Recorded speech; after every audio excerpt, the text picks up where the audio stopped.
Graça e paz que vem do Senhor Jesus. Dando continuidade ao nosso estudo da Epístola de Paulo aos Romanos, hoje vamos concluir o capítulo de número 8, fazendo a leitura dos versículos 31 a 39. O versículo 31 nós lemos assim, logo no seu início: Que diremos, pois, à vista destas coisas? O que será que Paulo está pensando aqui? Pare e pense, ele estava escrevendo uma carta. E quando nós pensamos nessa carta, desde o seu início, lá o que nós temos por capítulo 1, versículo 1, ele já escreveu muita coisa. Ele já tratou a universalidade do pecado, antes ele começou dizendo lá sobre o direito dele de apostolado, tratou a universalidade do pecado, mostrou que todos somos pecadores, que estamos destituídos, separados de Deus. Lá no capítulo 3, no versículo 23, ele trata isso.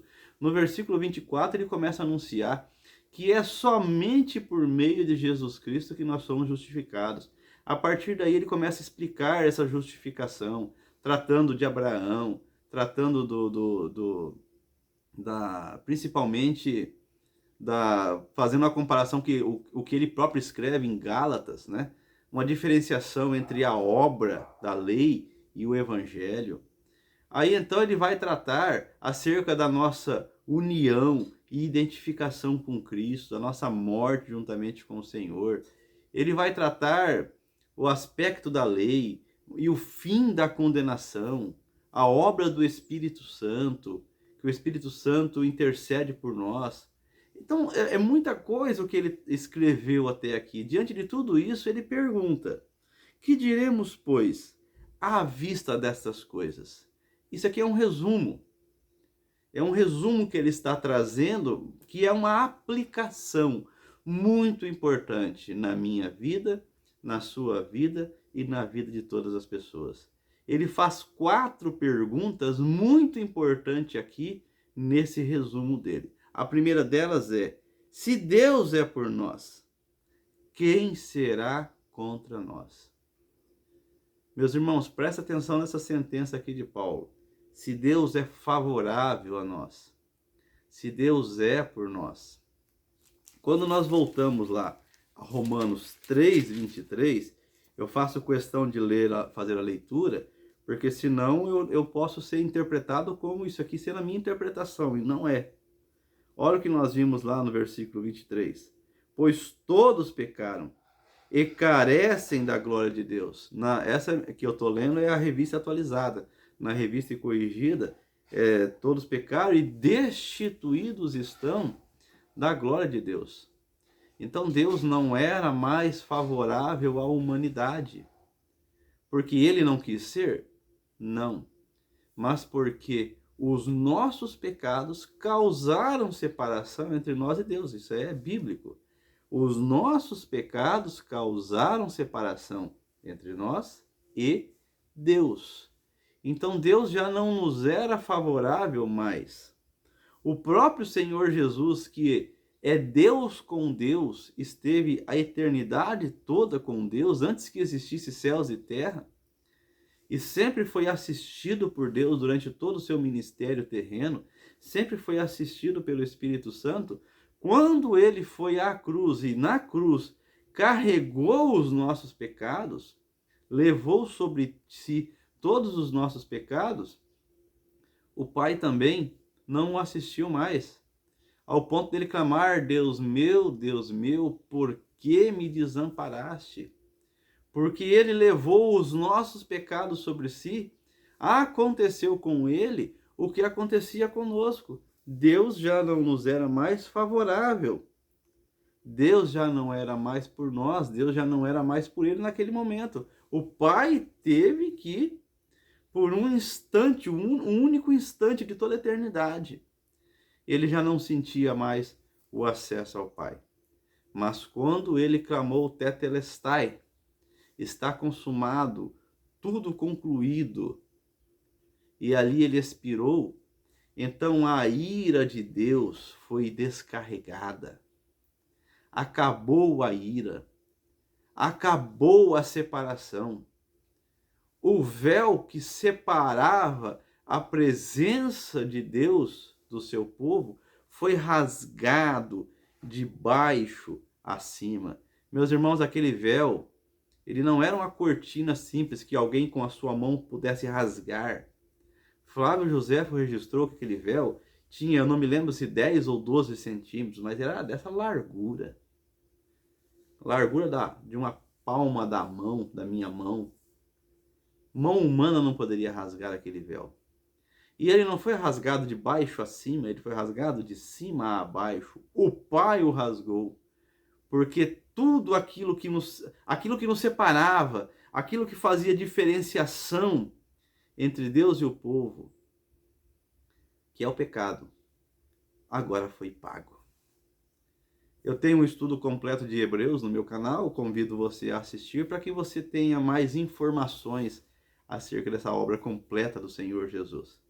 E então agora o apóstolo Paulo escreve: se Deus é por nós, se Deus estava desfavorável a nós por causa dos nossos pecados, a ira foi descarregada sobre o Filho dele, não sobre nós. E o Filho de Deus, que é Deus com Deus, foi à sepultura, morreu no nosso lugar. Porque toda aquela alma que pecar, essa morrerá. Mas então cumpriu-se na vida do Senhor Jesus aquilo que Davi, divinamente inspirado pelo Espírito Santo, disse, que a alma do seu santo não verá corrupção. Então o Senhor Jesus permaneceu 3 dias na morte, mas o Pai o trouxe de volta à vida. Ele permaneceu 40 dias com a sua igreja na terra ainda, e depois foi para o céu, onde permanece até hoje e um dia voltará. E desde então, ele goza de todos os benefícios do céu, que um dia nós gozaremos também, quando ele voltar e chamar a sua igreja. Então o apóstolo Paulo, ele pergunta isso: se Deus é por nós, se Deus é favorável a nós, quem será contra nós? Quem? Quem pode se opor? Quem pode causar separação entre nós e Deus? Se Deus agora se tornou favorável, se Cristo pagou a pena do nosso pecado. E não importa, você que me assiste, qual tenha sido o seu pecado, confesse-o, porque Cristo morreu por uma raça humana pecadora de todos os pecados. Cristo não selecionou pecadores para perdoar. Ah, eu vou perdoar esse que tem um pecadinho pequeno, mas não vou perdoar esse que tem um pecado grande. Não existe pecado pequeno e pecado grande. É claro que a Constituição deve diferenciá-los mesmo, para que a pena seja diferença, mas para Deus, pecado é pecado. Qualquer pecado é fruto de um coração contrário a Deus. Então, quem mente ou quem mata já está separado de Deus dentro do seu coração. Então, por isso que Deus não diferencia. Cristo pagou pelos nossos pecados, ele pagou pelos seus e pelos meus. E agora o que o apóstolo Paulo pergunta é: se Deus é por nós, quem será contra nós? E aí ele continua escrevendo: aquele que não poupou o seu próprio filho, antes por todos nós o entregou, porventura não nos dará graciosamente com ele todas as coisas? Quem será contra nós, se Cristo só aguarda o dia da sua vinda para nos chamar e nos dar com ele todas as coisas? Não importa como é a sua vida aqui na terra, não importa qual tem sido o peso do seu pecado, hoje Deus te convida a pedir perdão pelos seus pecados, a entregar a sua vida, a receber o perdão de Cristo pela fé e então aguardar o dia do seu encontro com ele, quando você terá todas as coisas. Tudo, o reino de Deus à sua disposição, porque Cristo tem tudo isso e tem isso para todo aquele que nele crê. Moraremos com Cristo para sempre no céu, para sempre, pela eternidade, porque Deus é favorável a nós. Deus já não está contra nós. Já não existe mais a barreira do pecado que nos separa. Embora nós ainda sejamos pecadores, eu tenho que sempre frisar isso. Porque se eu não frisar isso, daqui a pouco vem aquela velha perguntinha no meio teológico, né? Então você está dizendo que não pode pecar? Eu jamais disse isso, jamais direi.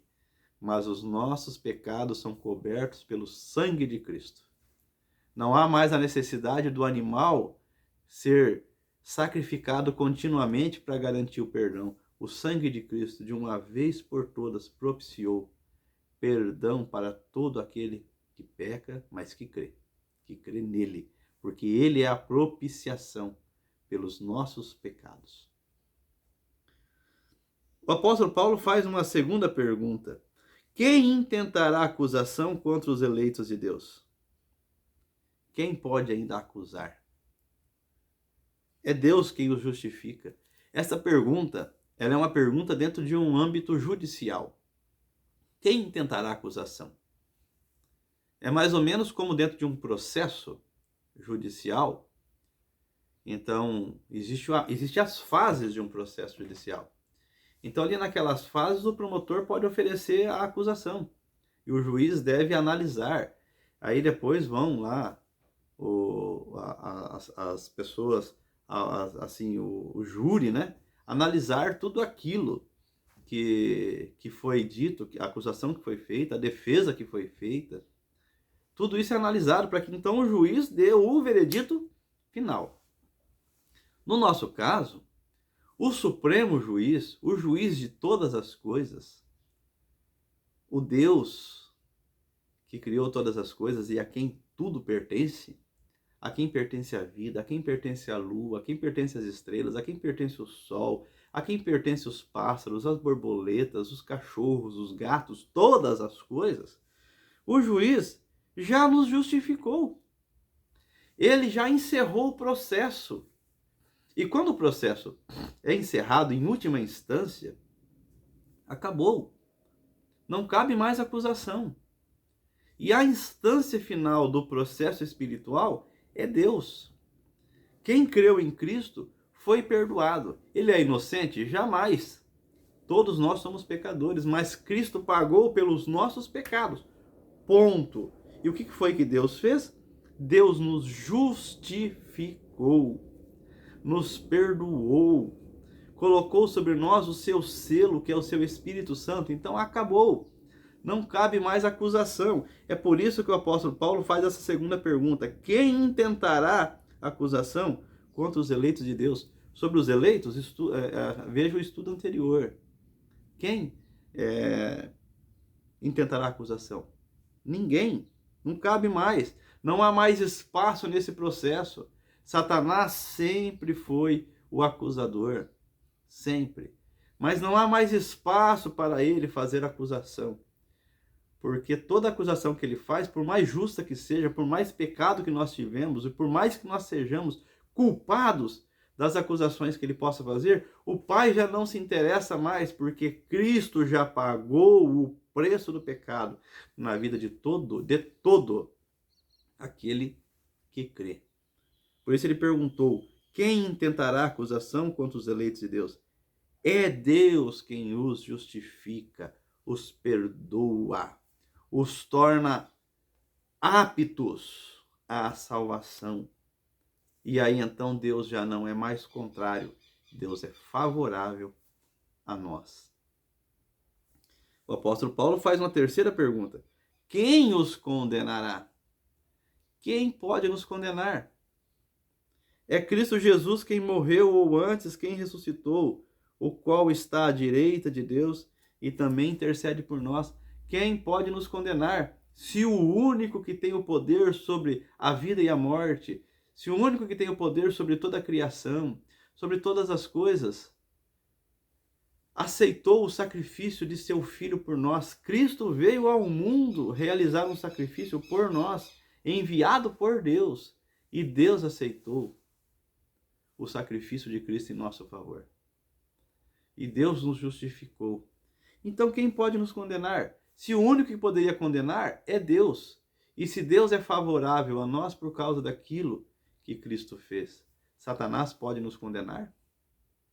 Calúnias, injúrias ou mesmo coisas reais que nós fizemos mesmo, ditas contra nós, podem nos condenar? Jamais.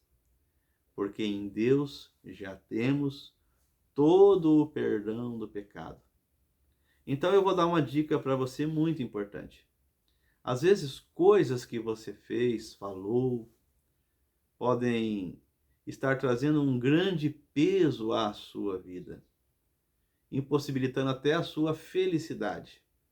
Saiba que você tem 2 passos importantes. O primeiro é crer em Cristo e ter todo o perdão desse pecado, para que você possa tranquilamente ter a garantia de que um dia você vai morar com Deus. Com relação a todo o peso humano que as suas atitudes, as suas falas trouxeram, confesse-os. Ainda que você não obtenha o perdão da pessoa que você ofendeu. Tomara que ela te perdoe, mas se ela não te perdoar, fique tranquilo, porque o perdão ou a ausência do perdão dela, nada muda na sua vida, porque ninguém pode te condenar e nenhuma atitude que você fez pode te condenar, nada, nenhum pecado pode te condenar se você creu em Cristo Jesus. Quer ver a 4ª pergunta do apóstolo Paulo? Versículo 38. Quem nos separará do amor de Cristo? Quem nos tirará da presença de Cristo, do céu, da companhia de Cristo? Será tribulação, angústia, perseguição, fome, nudez, perigo ou espada?